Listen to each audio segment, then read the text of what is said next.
Bueno, pues vamos a tener un momento de oración. Le pedimos al Señor que nos dirija en esta tarde-noche, que su presencia sea con nosotros. Agradecido, Señor, por el cuidado, la protección, Señor, en este día. Agradecido, Señor, por abrir las puertas de este local, por reunir, Señor, a esta parte de tu pueblo, un grupito.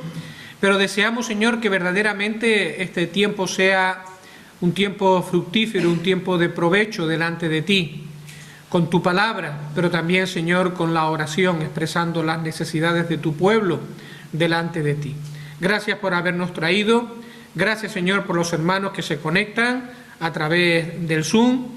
Y te pedimos, Señor, que cuides del necesitado, que cuides del enfermo, que le consueles, Señor, y que también proveas para las necesidades. Sabemos de hermanos que por diferentes causas están impedidos, que tú consueles, Señor, y provees alimento, Señor, para ellos.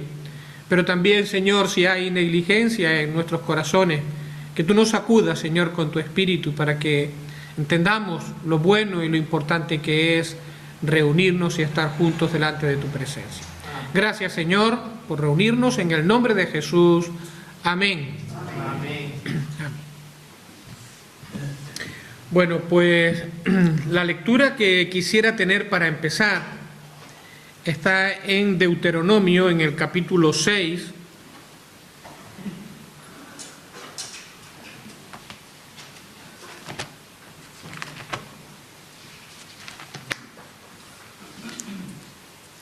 En este caso, las hermanas Margarita y Alicia envían saludos desde Tenerife, ¿vale? Están conectadas por el Zoom.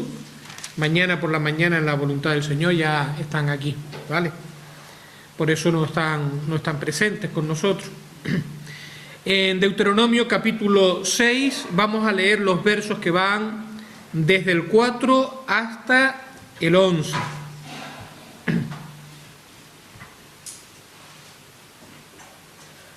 Del 4 al 9. Dice así la palabra del Señor.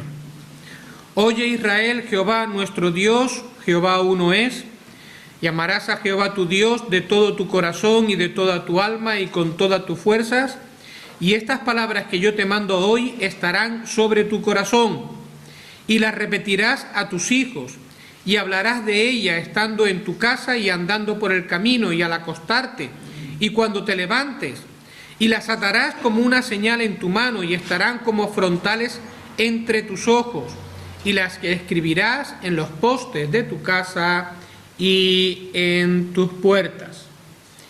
Y la siguiente porción que quiero compartir está en Colosenses, capítulo 3 y el verso 6.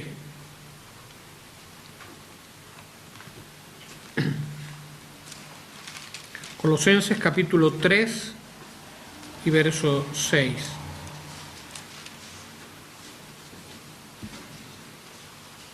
Verso 16, perdón. Dice la palabra.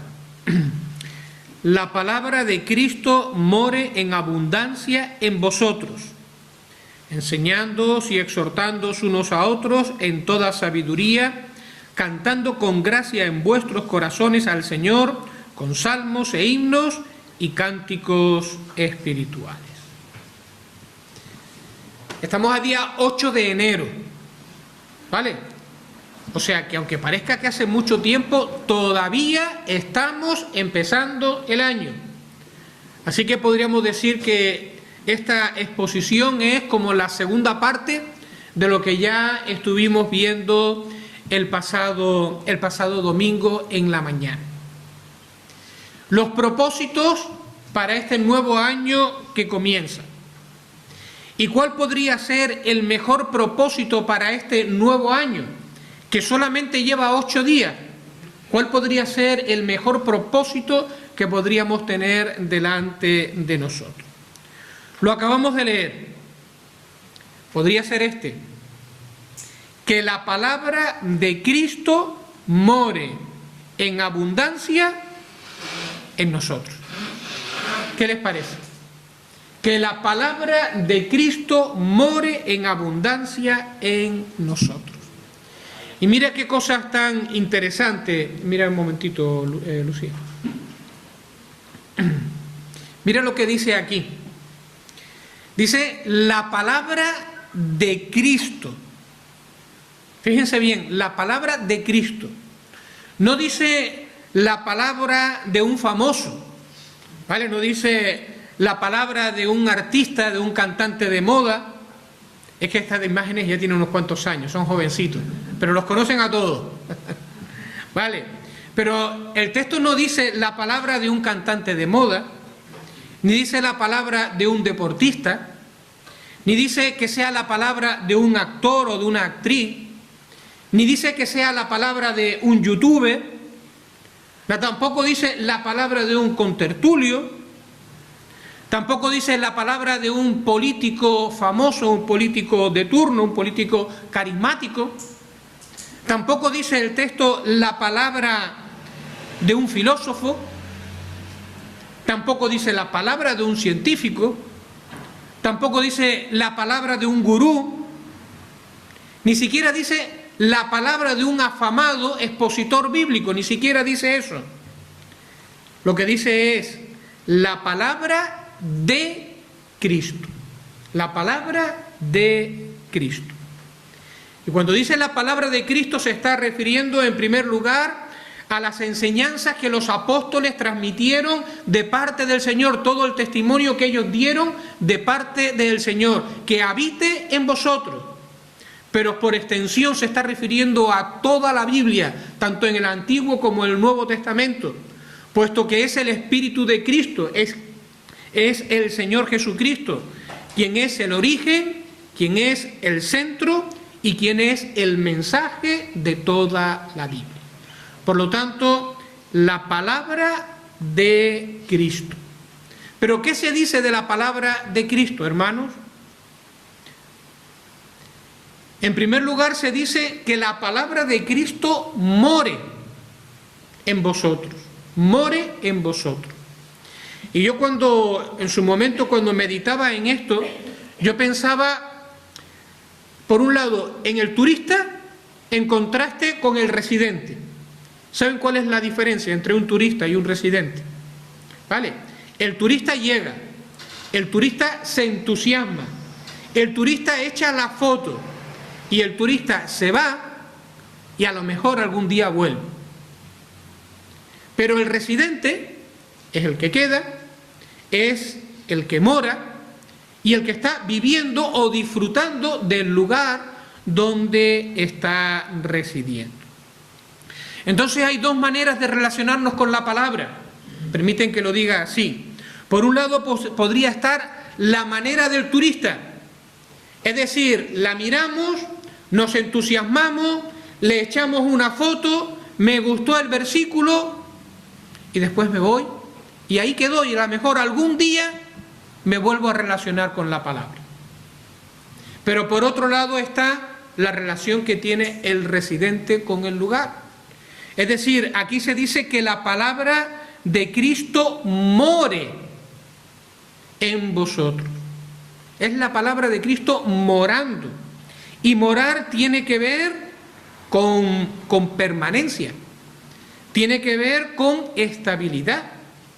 Y es de esta manera como tenemos que relacionarnos con la palabra y cómo la palabra tiene que encontrar lugar en nuestro corazón, viviendo, permaneciendo, estableciendo relación dentro de nuestras vidas. ¿No es este un buen propósito para el año que estamos empezando? Pero no solamente dice la palabra de Cristo more, sino dice además la palabra de Cristo more en abundancia. Y abundancia es sin restricciones. Abundancia es sin límite. Abundancia es dejándonos saturar, dejándonos llenar, dejándonos controlar por la palabra.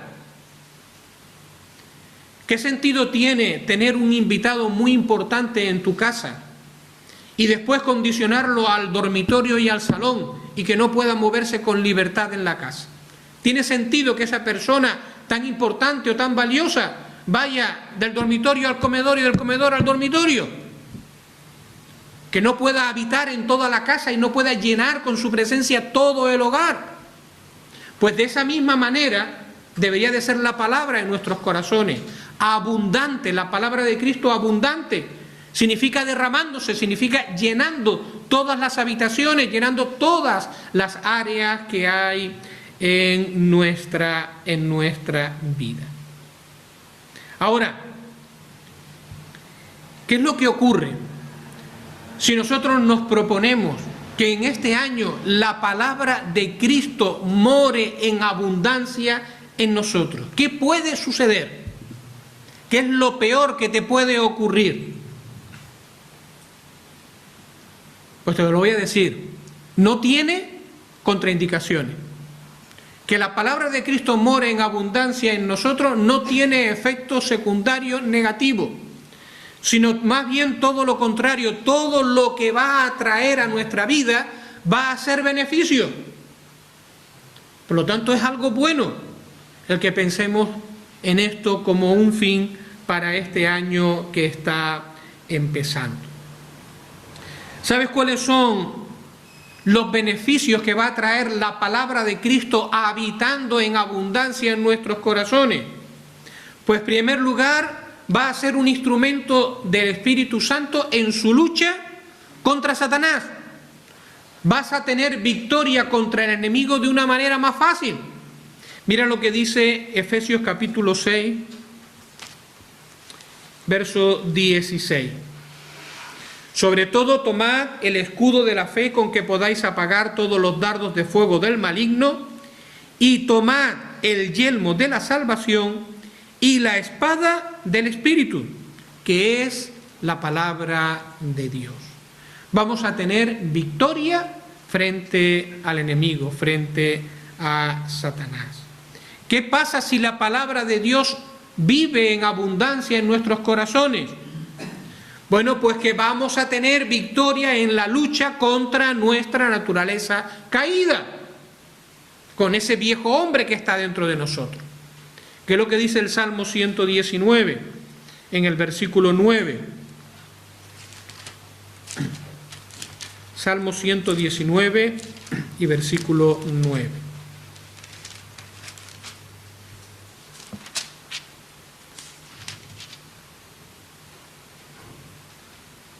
¿Con qué limpiará el joven su camino? Con guardar tu palabra. Con todo mi corazón te he buscado, no me dejes desviarme de tus mandamientos. En mi corazón he guardado tus dichos para no pecar contra ti. ¿No es este un beneficio deseable de la palabra de Cristo en nuestros corazones? ¿Qué más puede hacer la palabra de Cristo morando en abundancia? Bueno, transformar por dentro el corazón, transformar por dentro el carácter, transformar desde dentro la vida de las personas. Hebreos capítulo 4 y versículo 12, es un texto también conocido, pero mira lo que dice aquí Hebreos 4:12. Porque la palabra de Dios es viva y eficaz y más cortante que toda espada de dos filos, y penetra hasta partir el alma y el espíritu, las coyunturas y los tuétanos, y discierne los pensamientos y las intenciones del corazón. A donde no llega el psiquiatra, a donde no llega el psicólogo, a donde no llega otra persona, ahí llega la palabra de Dios, y ahí hace su obra la palabra de Dios. ¿Qué más puede hacer la palabra de Dios si la dejamos que abunde en nuestras vidas? Bueno, pues otro beneficio es este. Nos va a llevar por el camino de la madurez espiritual y nos va a equipar como creyentes y como siervos de Dios. Segunda de Timoteo, capítulo 3, otro texto conocido. Segunda de Timoteo, capítulo 3 y verso 16.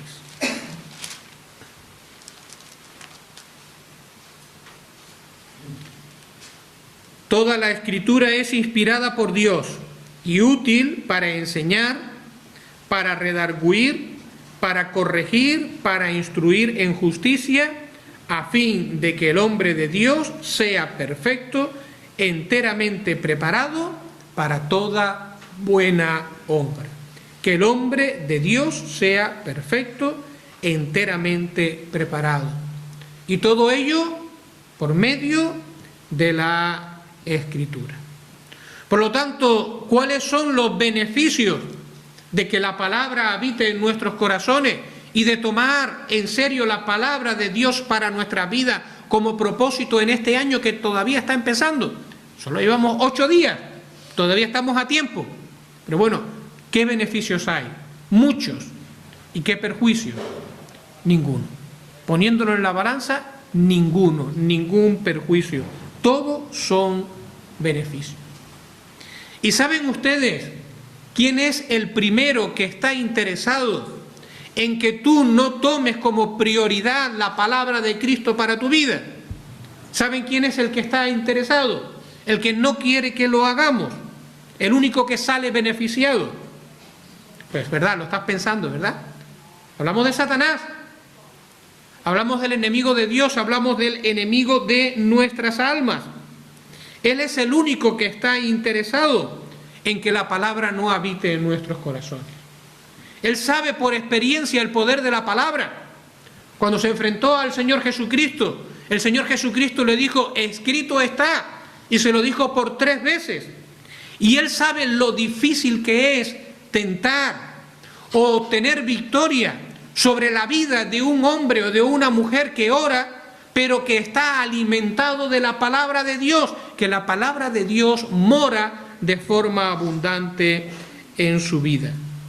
De ahí el empeño que él tiene. Él tiene un gran empeño en quitarla del camino y en quitarla de la vida de los hijos de Dios, que la palabra no ocupe lugar en nuestros corazones. Y él está empeñado en que la palabra, aun entrando en nuestras vidas, no lleve el fruto, porque él sabe que frente a un hombre, una mujer, un cristiano que se alimenta de la palabra, que ora al Señor, él no tiene opciones. Así que, ¿cuál es el mejor propósito para este año?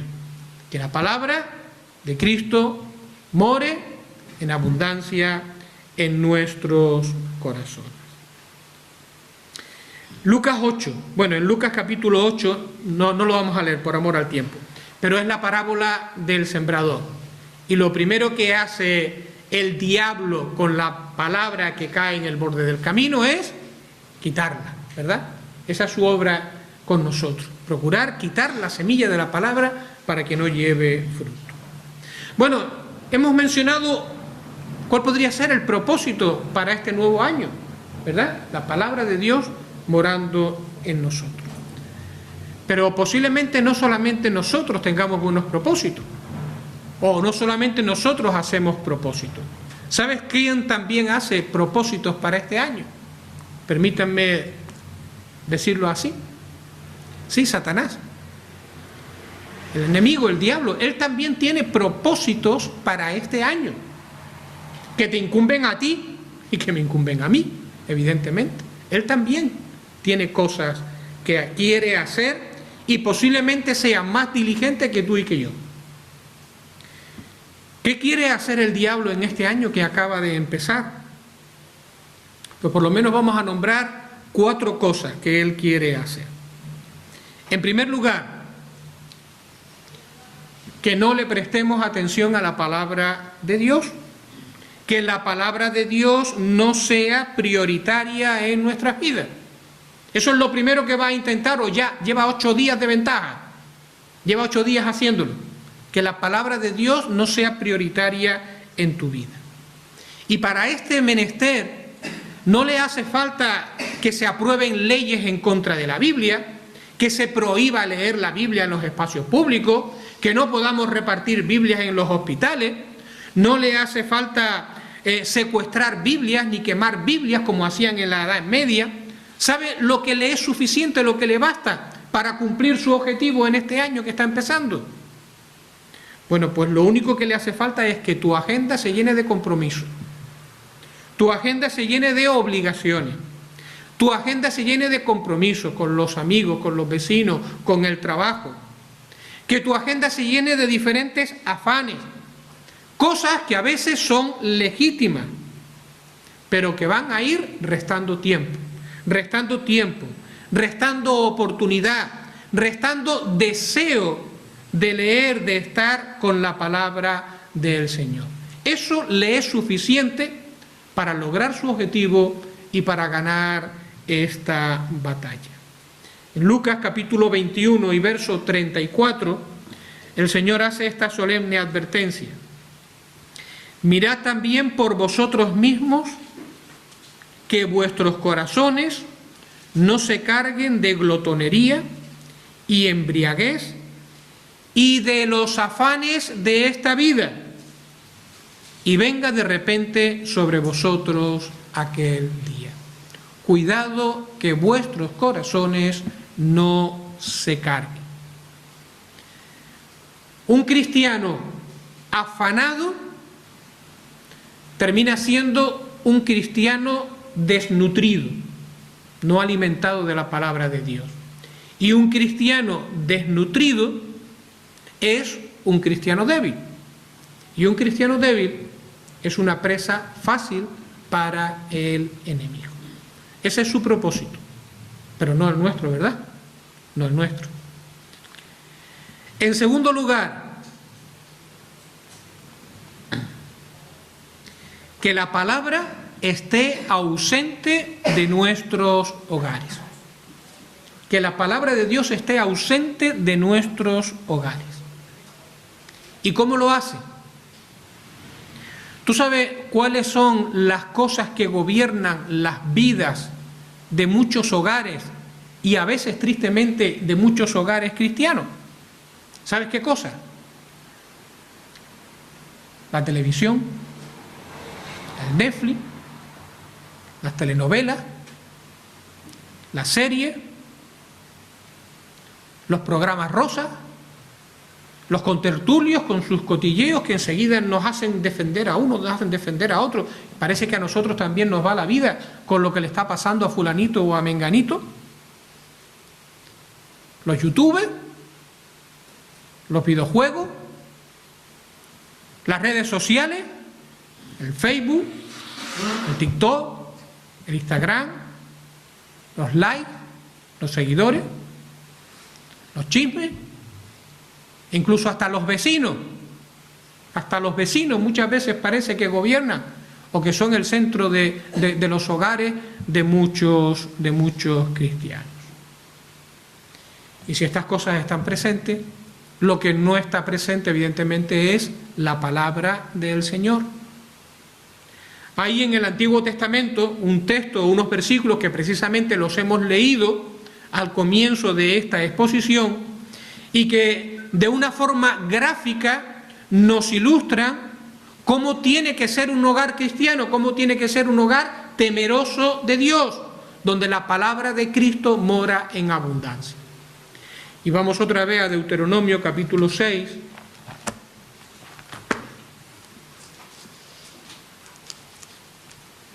Deuteronomio capítulo 6 y el versículo 9.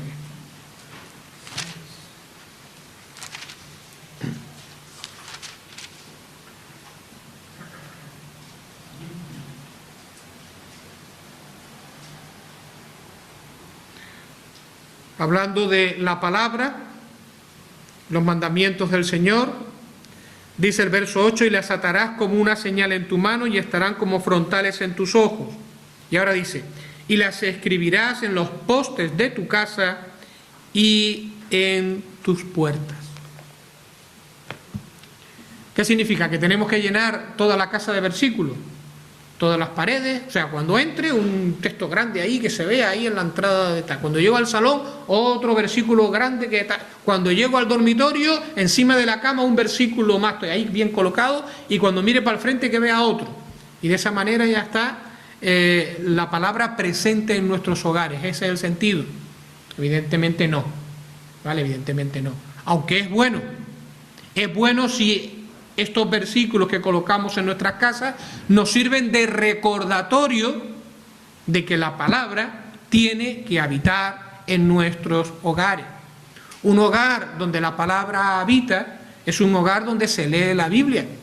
donde se consulta la palabra, donde la Biblia está presente en la toma de nuestras decisiones y no es un libro aislado, un libro abandonado que está cogiendo polvo en algún lugar de la casa. Una familia que está guiada por la palabra del Señor. ¿Cuál es el tercer propósito que tiene Satanás para este año y que tiene que ver con tu vida y con mi vida?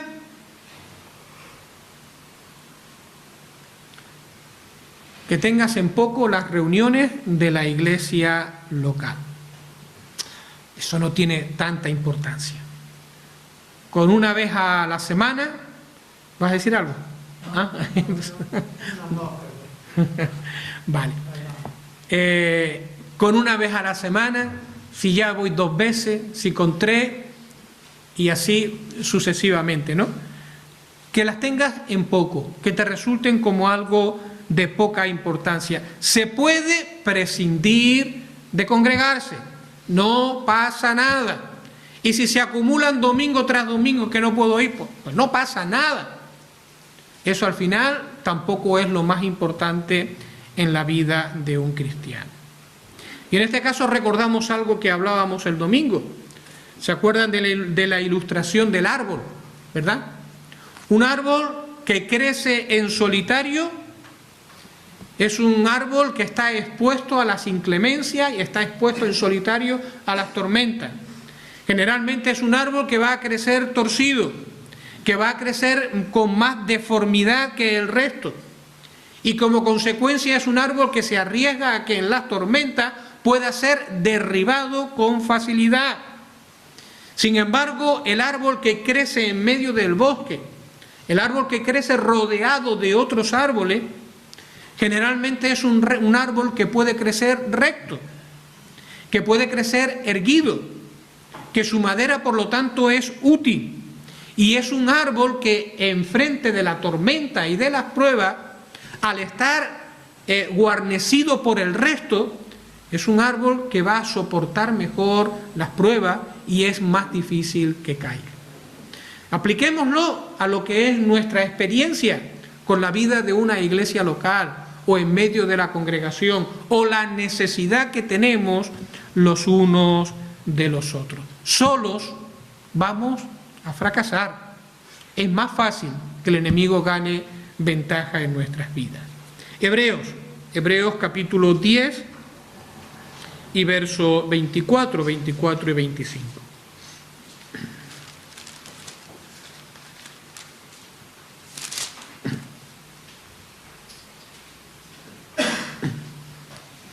Considerémonos unos a otros para estimularnos al amor y a las buenas obras, no dejando de congregaros como algunos tienen por costumbre, sino exhortándonos, y tanto más cuando veis que aquel día se acerca.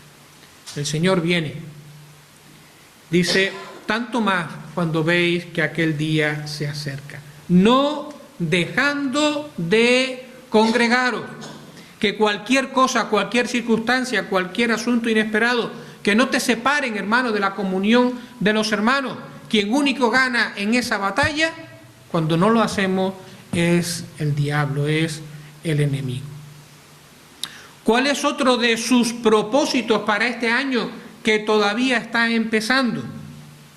Bueno, pues con este ya terminamos, hacemos los 4 que tengo en este apartado. Posiblemente haya más, ¿vale? Posiblemente. Bueno, pues posiblemente otro de sus propósitos es que no se predique la doctrina en las reuniones de la iglesia local. Que las predicaciones sean lo más suave posible, lo más entretenida posible, lo más agradable posible. Que no confronten, que no creen tristeza, que no creen dolor, que sean insustanciales. ¿Por qué? Bueno, pues porque cuando no se predica doctrina y cuando no se confronta al creyente con la palabra, los cristianos no tienen bases sólidas sobre la cual edificar su vida. Y cuando no hay base sólida sobre la cual edificar nuestras vidas, entonces el enemigo puede manipular con facilidad al creyente y puede utilizar a sus falsos maestros para lograr sus objetivos. Entonces, una de sus intenciones es que no se predique la palabra acompañada de doctrina, de enseñanza sólida, que pueda arraigar a los creyentes. El texto que tenemos en la pantalla es Efesios capítulo 4 y versículo 14.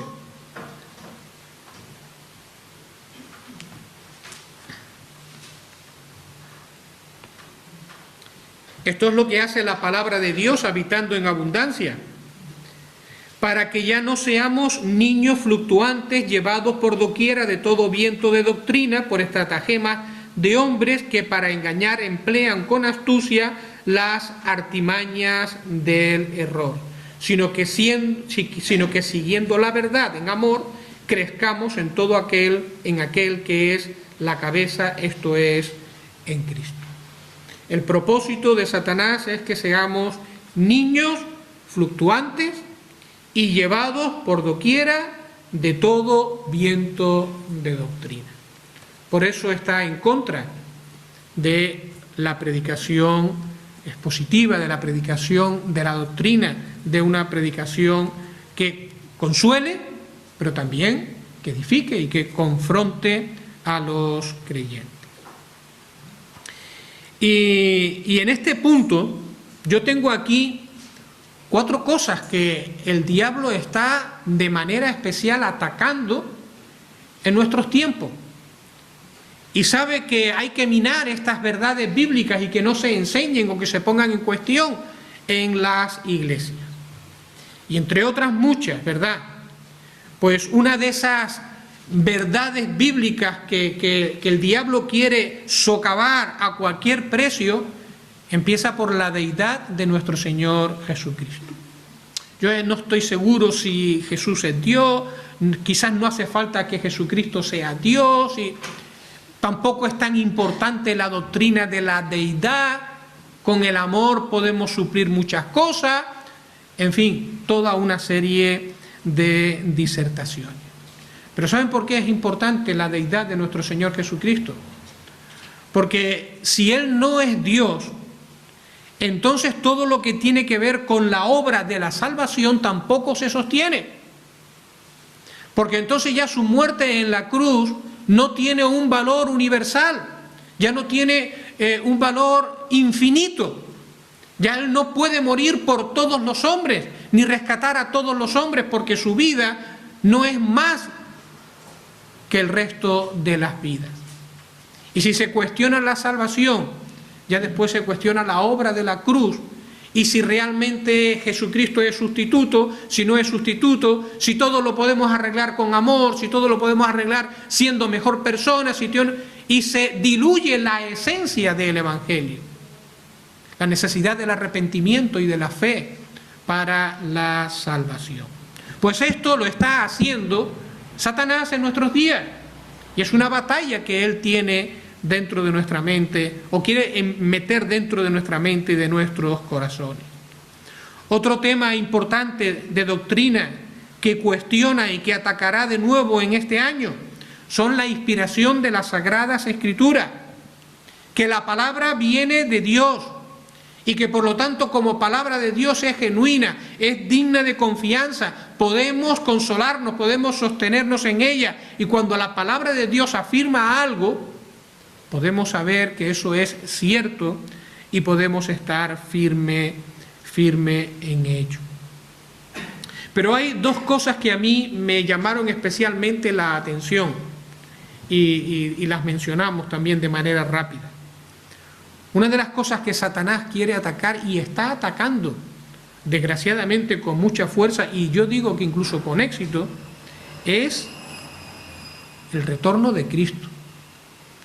La inminencia del retorno del Señor Jesucristo para buscar a su iglesia.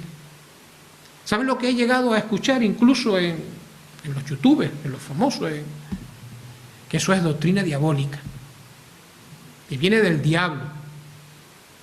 el regreso inminente del Señor Jesucristo para buscar a su iglesia. Y saben, otra doctrina también descuidada, o que Satanás no quiere que se enseñe, ni que se predique, ni que los creyentes lo recuerden, todo lo que tiene que ver con la verdad del tribunal de Cristo. El creyente no se va a presentar delante de Dios porque tenga algún pecado pendiente, pasado, presente o futuro. Su salvación nunca será cuestionada. Está justificado por medio de la fe, completamente. Pero sí es cierto que un día todos los creyentes nos presentaremos delante de Dios y rendiremos cuenta con el Salvador con respecto a cómo hemos administrado nuestra salvación.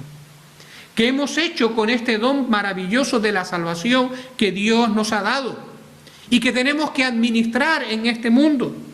¿Qué hemos hecho con los dones que nos dio? ¿Qué hemos hecho con las oportunidades que Él nos confió?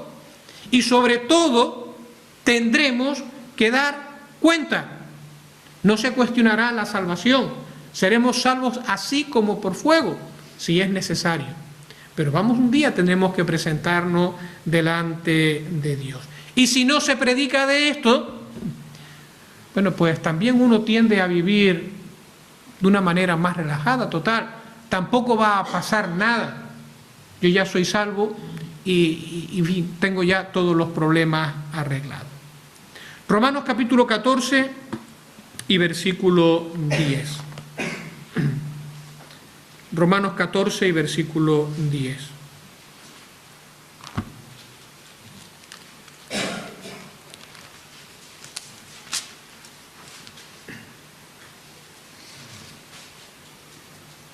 Pero tú, ¿por qué juzgas a tu hermano? O tú también, ¿por qué menosprecias a tu hermano? Porque todos compareceremos ante el tribunal de Cristo. Al final, los creyentes también rendiremos cuenta de lo que hemos hecho con nuestras vidas, cuenta de lo que hemos hecho con los dones, con las oportunidades que el Señor nos ha dado.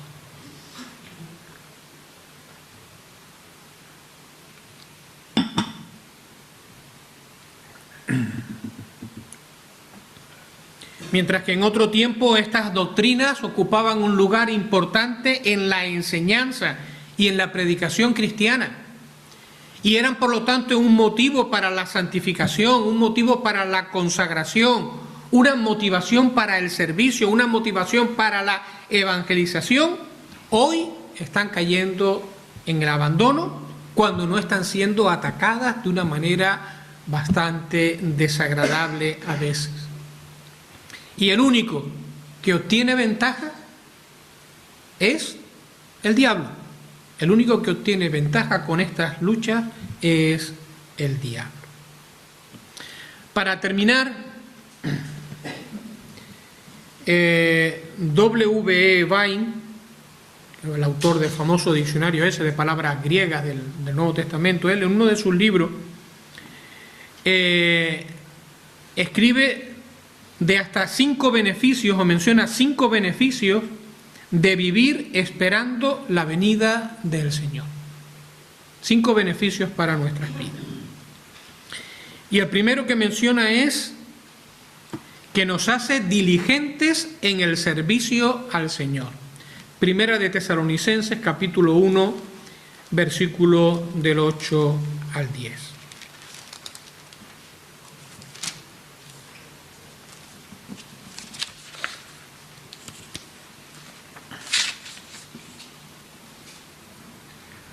Porque partiendo de vosotros ha sido divulgada la palabra del Señor, no solo en Macedonia y Acaya, sino también en todo lugar, sino que también en todo lugar vuestra fe en Dios se ha extendido, de modo que nosotros no tenemos necesidad de hablar nada. Porque ellos mismos cuentan de nosotros la manera en que nos recibisteis, y cómo os convertisteis de los ídolos para servir al Dios vivo y verdadero, y esperar de los cielos a Jesús, a su Hijo, al cual resucitó de los muertos, a Jesús, quien nos libra de la ira venidera. Es decir, al contrario de lo que algunos han enseñado o algunos están enseñando, la esperanza en el inminente regreso del Señor Jesucristo, que puede suceder en cualquier momento, no conduce a la pasividad ni a la tranquilidad en el sentido de inactividad, sino que el saber que Jesús viene pronto, lo que produce o debe producir son los deseos de vivir para el Señor, de evangelizar y de servirle aún más. ¿Vale? Esa fue la experiencia de los tesalonicenses. En segundo lugar, dice este hermano, provee estímulo en medio del conflicto. Nos da fortaleza para resistir en medio de la tribulación. Porque los que creemos en el regreso inminente del Señor Jesucristo, aunque creemos que seremos librados de la gran tribulación que va a venir sobre este mundo, sabemos que no estamos exentos de tribulaciones y de pruebas y de persecuciones en medio de este mundo. Y las vamos a tener que pasar. Bueno, pues ello nos da fortaleza para resistir en medio de la tribulación. Escribe Pedro que sois guardados por el poder de Dios mediante la fe para alcanzar la salvación que está preparada para ser manifestada en el tiempo postrero, que sometida a prueba vuestra fe sea hallada en alabanza, gloria y honra cuando sea manifestado Jesucristo. Está hablando de la herencia incorruptible reservada en los cielos para vosotros. Provee estímulo en medio del conflicto, porque la vida cristiana así está también plagada de conflictos y de obstáculos y de tentaciones a tirar la toalla. Pero el saber que el Señor viene pronto, el saber que un día nos presentaremos delante de Dios, eso nos sostiene en la lucha diaria. Escribe el apóstol Pablo, he peleado la buena batalla, he acabado la carrera, he guardado la fe, por lo demás me está guardada la corona de justicia, la cual me dará el Señor, juez justo en aquel día, y no solo a mí, sino también a todos los que aman su venida. Ellos son alentados. Amar la venida del Señor nos alienta en medio de los conflictos y de los obstáculos. Amar la segunda venida del Señor, la inminente venida, nos trae también consuelo en medio de la tristeza, porque nos da la certeza de que nuestros seres queridos, aquellos que ya han partido con el Señor, que están o que han muerto en Cristo, van a regresar y vamos a tener también un encuentro con ellos. Y por último, dice, porque si creemos que Jesús murió y resucitó, así también traerá Dios con Jesús a los que durmieron en Él. Qué gozo, ¿verdad? Y para terminar, la inminencia del regreso del Señor Jesucristo a por su iglesia es también un medio que Dios usa para moldear el carácter. Vain escribía, si piensas en Buda y rezas a Buda, dice un proverbio oriental, llegarás a ser como Buda. Los que ponen el afecto de su corazón en Cristo inevitablemente llegan a conformarse a su carácter. Mira lo que dice Primera de Juan, capítulo 3, versos 2 y 3. Amados, ahora somos hijos de Dios y aún no se ha manifestado lo que hemos de ser, pero sabemos que cuando Él se manifieste seremos semejantes a Él, porque le veremos tal como Él es. Y todo aquel que tiene esta esperanza en Él, o sea, que está esperando su manifestación, que está esperando que Él venga, se purifica a sí mismo, así como Él es puro. Bueno, pues, ¿cuál es el mejor propósito para este año que está empezando? ¿Cuál es el mejor propósito para este año que está empezando? Porque Satanás ya los conocemos, los acabamos de recordar. pero para nosotros bien podría ser este, ¿verdad?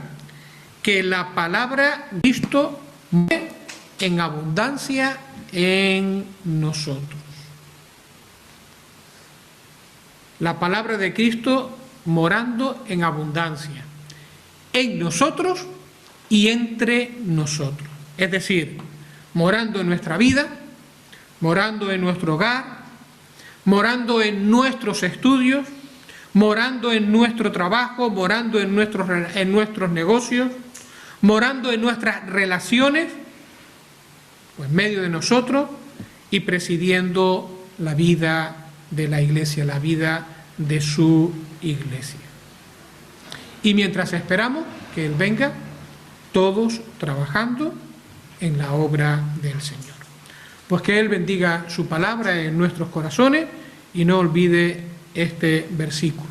La palabra de Cristo more en abundancia en vuestros corazones. Que el Señor bendiga su palabra. Amén.